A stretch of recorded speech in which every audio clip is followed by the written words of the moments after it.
Assalamualaikum warahmatullahi wabarakatuh. Bersama dengan saya Ustaz Mi di dalam PDPC bersama Ustaz Mi. Pada kali ini Ustaz Mi akan berkongsi dengan semua pelajar tingkatan 3 tentang tajuk di dalam bahagian fiqh pelajaran yang ke-19. Nak tahu tajuk apa? Jom kita zas. لا ما عاد يرعبني ظلم يهددني لا شيء أخسره لا مهما يطول الدرب فالحق معه. Alhamdulillah, syukur pada Allah Subhanahu Wa Taala. Jadi pada kali ini kita akan tengok pendidikan Islam KSSM tingkatan 3 bidang fiqh pelajaran 19, tajuknya Qiyamul Pemangkin Kekuatan Jiwa. Okey, boleh rujuk dalam buku teks pendidikan Islam KSSM tingkatan 3 muka surat 157 hingga 159. Okey, jadi kita tengok dulu objektif pembelajaran kita. Yang pertama, menyatakan maksud Qiyamul Lail dan hukumnya.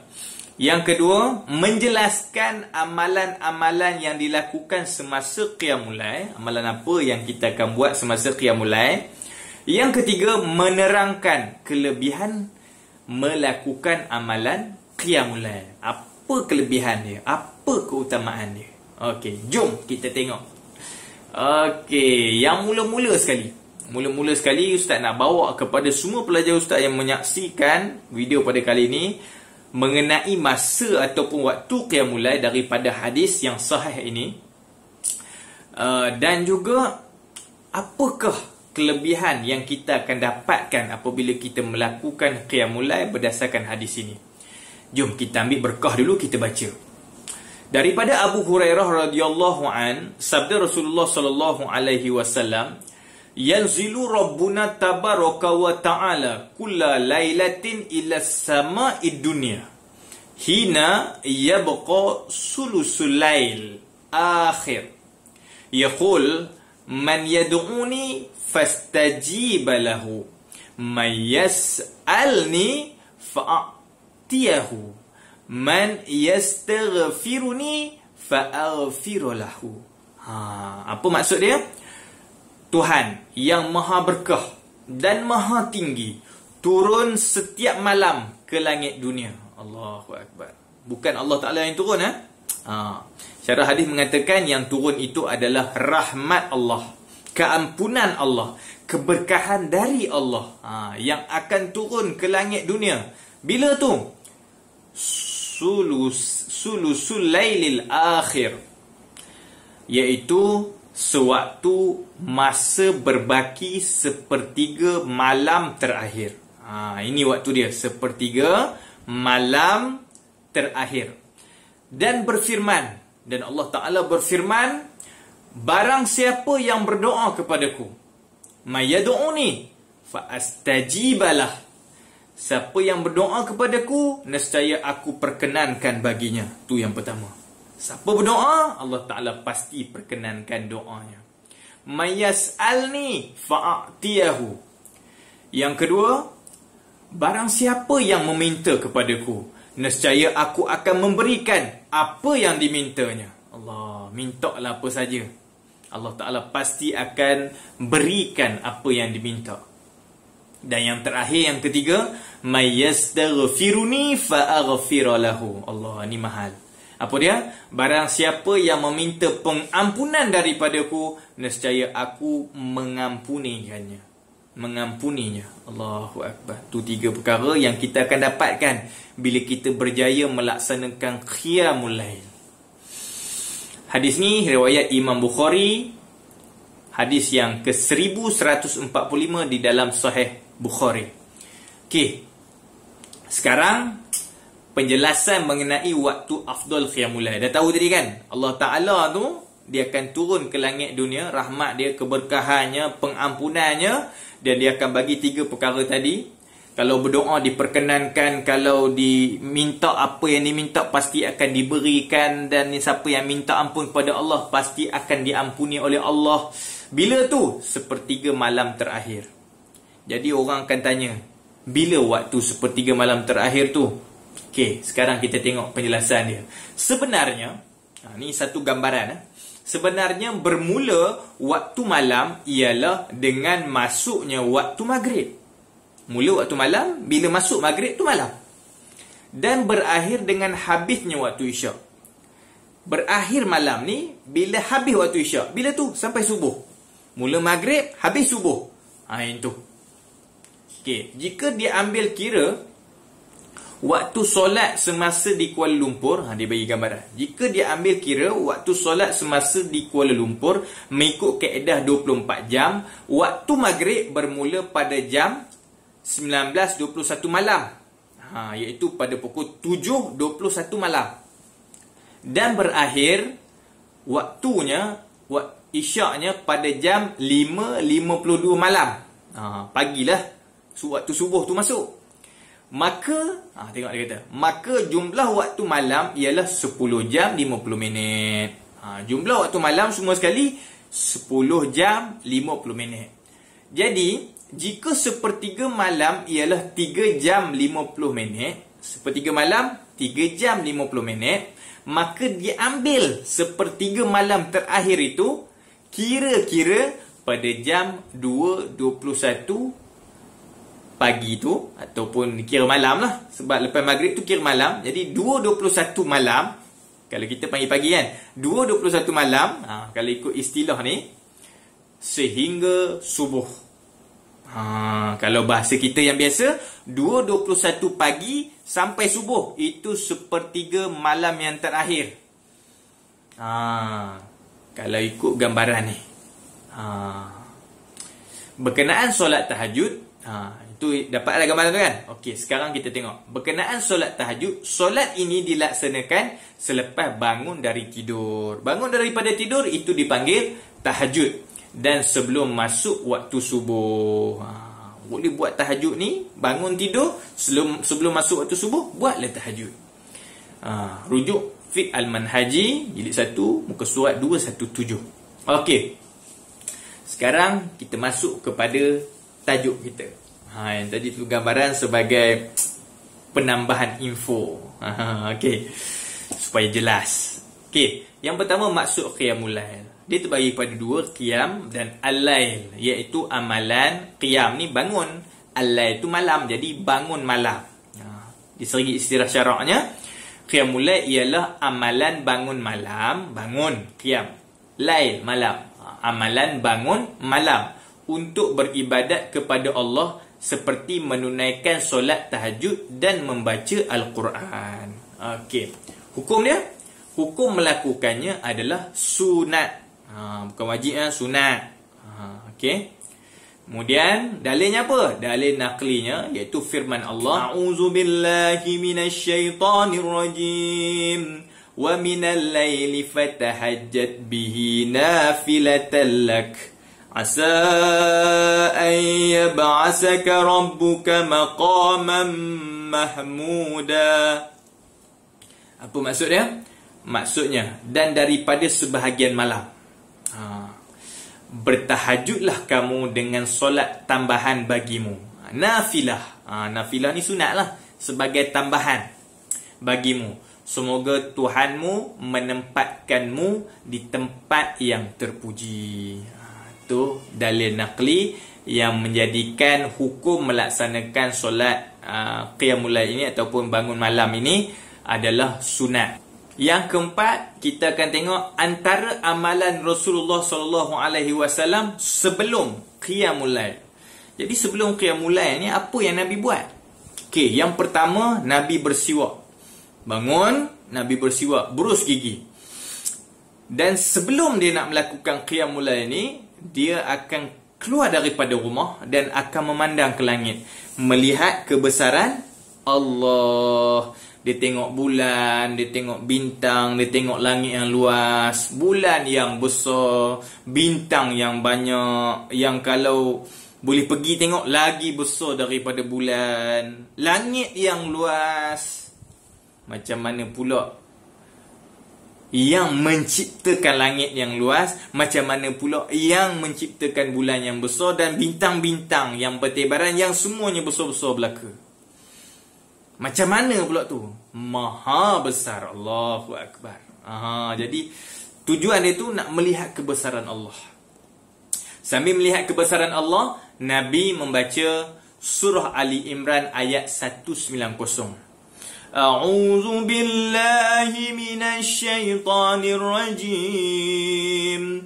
Inna fi khalqis samawati wal ardi wa ikhtilafil laili wan nahari la ayatin li ulil albab. Allahu Akbar. Apa maksud dia? Sesungguhnya pada kejadian langit, nampak? Dan bumi. Allah Ta'ala ciptakan langit dan bumi. Dan pada pertukaran malam dan siang. Allah. Ni semua cerita kebesaran Allah. Bumi, langit, pertukaran malam dan siang, semua dilakukan oleh Allah. Ini apa dia? Ada tanda kekuasaan Allah. Bila tengok tu, Allah, siapa yang mampu tukarkan malam dengan siang? Siapa yang mampu menciptakan langit yang luas? Siapa yang boleh buat bumi yang macam ni? Allahu Akbar. Tanda kekuasaan bagi orang-orang yang berakal. Semua persoalan tadi hanya boleh difikirkan oleh orang-orang yang berakal. Jadi kita orang berakal, bila kita nampak langit, kita nampak Allah. Bila kita tengok bulan, kita nampak Allah. Bila kita tengok bumi, kita nampak Allah. Nampak Allah tu macam mana? Kita yakin bahawa Allah Ta'ala tu ada, dan dia iyyaka na'budu wa iyyaka nasta'in. Dialah Allah yang disembah. Pada engkau wahai Allah kami sembah, dan kepada engkau wahai Allah kami minta tolong. Begitu. Okey. Yang kelima, amalan semasa qiyamul lail. Apa amalan masa qiyamul lail ni? Nabi memulakan qiyamul lail dengan solat tahajud. Mula-mula sekali Nabi buat tahajud. Kemudian diikuti dengan solat sunat yang lain. Diikuti dengan solat sunat yang lain, iaitu solat sunat hajat dan solat sunat taubat. Okey. Yang kedua, Nabi buat apa lagi? Perbanyakkan zikir, istighfar, berdoa dan membaca Quran. Selang-seli tu kita boleh berzikir, kan? Hasbi Rabbi Jalallah ma fi qalbi ghairullah. Boleh, kan? Boleh istighfar, astaghfirullah illallah kana tawwaba, astaghfirullah illallah kana tawwaba. Boleh macam-macam zikir ada yang Allah Ta'ala melalui mulut Nabi Muhammad SAW memberikan cara kita berzikir macam-macam. Boleh zikir subhanallah, subhanallah walhamdulillah wa la ilaha illallah wallahu akbar, subhanallah walhamdulillah wa la ilaha illallah wallahu akbar. Boleh.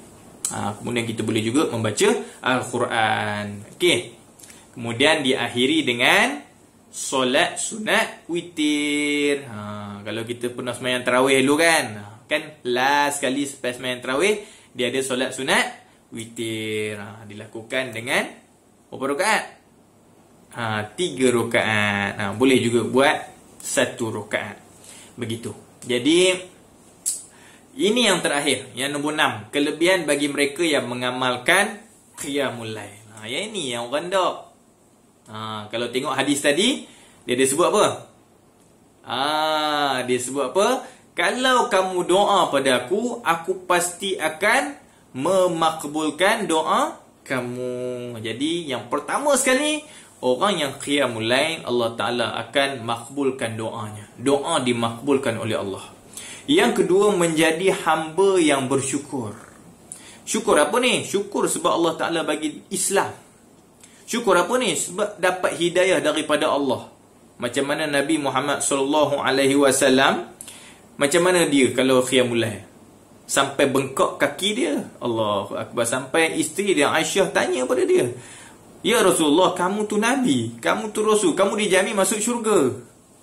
Kenapa kamu macam seolah-olah Aisyah nak tanya, kenapa teruk-teruk semayang sampai bengkak-bengkak kaki berdiri lama ni? Apa kata Nabi? Salahkah aku bersyukur kepada Allah? Allahu Akbar. Macam tu kita. Orang yang qiyamul lail itu tanda dia syukur. Allah Ta'ala bagi Islam kat dia. Hari tu perjalanan hidup dia baik, diuruskan oleh Allah dengan baik, dipermudahkan pelbagai urusan, diberikan hidayah, tunjukkan jalan yang lurus. Jadi kita kena syukur pada Allah. Macam mana cara syukur? Qiyamul lail. Okey, menjadi hamba yang bersyukur. Okey, yang ketiga, mendapat kemuliaan dan tempat yang terpuji di sisi Allah. Orang yang qiyamul lail, yang tadi tu maqaman mahmuda. Ya, Quran tu kata ni, wa minal laili fatahajjat bihi nafilah asa an yab'asaka rabbuka maqaman mahmuda. Maqam mahmuda tu. Orang yang qiyamul lail dia akan dapat kemuliaan dan tempat yang terpuji di sisi Allah. Maka orang ni jadi orang yang paling dicintai Allah dan dekat dengan Allah. Begitu. Yang keempat, memberi ketenangan pada jiwa untuk lebih khusyuk beribadat kepada Allah. Waktu malam kita lebih khusyuk dalam beribadat kepada Allah, dan ia merupakan satu latihan untuk menjadikan jiwa kita lebih tenang dan menjadi latihan untuk kita khusyuk di dalam ibadat-ibadat kita. Wallahu alam, mudah-mudahan nota ini ataupun penerangan ini memberi penjelasan kepada semua yang menonton video Ustaz Mi pada kali ini. Okey. Jadi sebelum Ustaz Mi nak akhiri video tentang PDPC Ustaz Mi pada kali ini, Ustaz Mi bawa satu soalan kebat daripada buku teks muka surat 159. Buku teks tingkatan 3 KSSM Pendidikan Islam, muka surat 159, soalan nombor 7. Muka surat 159 dia ada penilaian. Last kali soalan tu muka surat 159, last kali soalan nombor 7, dia ada soalan kebat. Okey, jom kita tengok soalan ni. Ini dia. Jadi Ustaz Mi mudahkan, Ustaz Mi terus merumikan bagi murid-murid Ustaz Mi yang susah kan, susah nak faham ataupun nak baca dengan jawi, boleh tengok kepada rumi yang Ustaz Mi rumikan. Okey, umat Islam telah sedia maklum tentang kelebihan qiyamul lail. Namun tidak ramai yang ingin merebut peluang untuk melaksanakan ibadah ini. Mengapakah situasi ini berlaku? Allah. Dapat tak? Soalan ni apa? Mengapakah? Bila soalan mengapakah, apa yang dia nak? Yang tu kita kena gali dan kita kena korek, kita kena fikir. Apa yang dia nak? Bila soalan mengapakah? Kalau soalan bagaimanakah, yang kita kena fikirkan cara. Tapi kalau soalan mengapakah, yang kita kena fikirkan punca. Jadi apakah punca? Ramai orang sedia maklum tentang kelebihan qiyamul lail. Diampunkan dosa, dimakbulkan doa, diberi apa yang diminta, tahu. Tapi tak ramai yang ingin merebut peluang untuk melaksanakan ibadah ini. Ramai orang tak rebut, orang tak berusaha ke arah tu. Apa masalah ni? Punca dia apa? Kan? Jadi Ustaz Mi bagi jawapan cadangan Ustaz Mi. Lepas itu yang kedua diminta apa? Kemukakan cadangan anda untuk menangani situasi tersebut. Okey. Sekarang kita tengok jawapan dia. Ini antara cadangan jawapan Ustaz Mi lah. Mungkin ada jawapan-jawapan yang lebih relevan dan memang Ustaz Mi boleh jawab lebih daripada cadangan apa yang Ustaz Mi cadang ni. Tapi Ustaz Mi memilih ini supaya yang melihat video Ustaz Mi mungkin ada lagi idea lebih menarik dan boleh jawab. Cuma kaedahnya kena sama dan kena relevan, kena dengan soalan ni. Iaitu dia minta punca. Jadi Ustaz Mi letakkan punca ini, terus kepada punca. Okey, Ustaz Mi baca jawapan dia. Punca situasi ini berlaku akibat mengamalkan tidur lewat. Bukan tak nak buat. Kan? Bukan tak, dah tahu nak buat, tapi masalahnya puncanya ialah tidur lewat. Masalah tidur lewat. Okey. Ini isi. Kita nak sambung dengan huraian, dia ada kata hubung. Sambil-sambil tu kita belajar tips-tips untuk memudahkan anda memikir, untuk menyambung kepada huraian, untuk menyambung kepada huraian lengkap, untuk menyambung kepada kesimpulan. Okey. Sebelum Ustaz Mi terlupa, ingatlah kebat ada 4. Yang pertama kita kena ada isi 1 markah, yang kedua huraian 1 markah, yang ketiga huraian lengkap 1 markah, yang keempat kesimpulan 1 markah. Kumpul 4-4 ni, cantik ayatnya, tersusun, relevan, maka akan dapat 4 markah. Okey. Jadi cara mudahnya, selepas letakkan isi, kita nak sambung ayat apa ni? Jadi dia ada tips. Tip dia ialah perkataan suka. S-U-K-A. S merujuk kepada supaya, U untuk, K untuk kerana, A untuk agar. Jadi S supaya, U untuk, K kerana, A agar. Nah, pilih nak letak 40 tu apa? Supaya ke S? K untuk U ke? Untuk K ke kerana? A ke agar? Jadi yang paling sesuai ialah punca situasi ini berlaku akibat mengamalkan tidak lewat. Kerana kita pilih K, kerana melakukan hal-hal yang tidak memberi manfaat sehingga lewat malam. Okey. Kita nak sambung kepada huraian lengkap. Huraian lengkap kita boleh sambung dengan kesannya. Contohnya seperti tu antara cara kita nak create, bantu kita untuk create jawapan bagi huraian lengkap. Jadi Ustaz Mi selalu memilih kesannya. Kadang-kadang contohnya jugalah. Boleh juga contohnya. Jadi pada kali ini Ustaz memilih kesannya. Kesannya seseorang akan keletihan dan tidak berjaya untuk melakukan qiyamul lail. Okey. Last sekali. Kesimpulannya. Ini terus merujuk kepada apa yang diminta daripada soalan tadi apa? Kemukakan cadangan anda untuk menangani situasi tersebut. Jadi kesimpulannya, Ustaz Mi selalu sebut terus kepada kesimpulannya. Selepas kesimpulannya, kita sambung dengan ayat dorongan. Ayat dorongan apa? Kita hendaklah, kita haruslah, kita perlulah, kan? Jadi Ustaz Mi selalu memilih kita hendaklah. Jadi itu cadangan lah tu, kita hendaklah, dorongan. Jadi kesimpulannya, kita hendaklah apa? Mengamalkan sunnah Nabi Muhammad SAW, iaitu tidur awal selepas isyak supaya badan cukup rehat dan tidak terhalang untuk melakukan qiyamul lail. Selesailah soalan kebat kita. Alhamdulillah, mudah-mudahan siapa yang melihat video Ustaz Mi pada kali ini, PDPC bersama Ustaz Mi, boleh faham dan dapat manfaat. Boleh share insya-Allah. Assalamualaikum, jazakumullah khairan.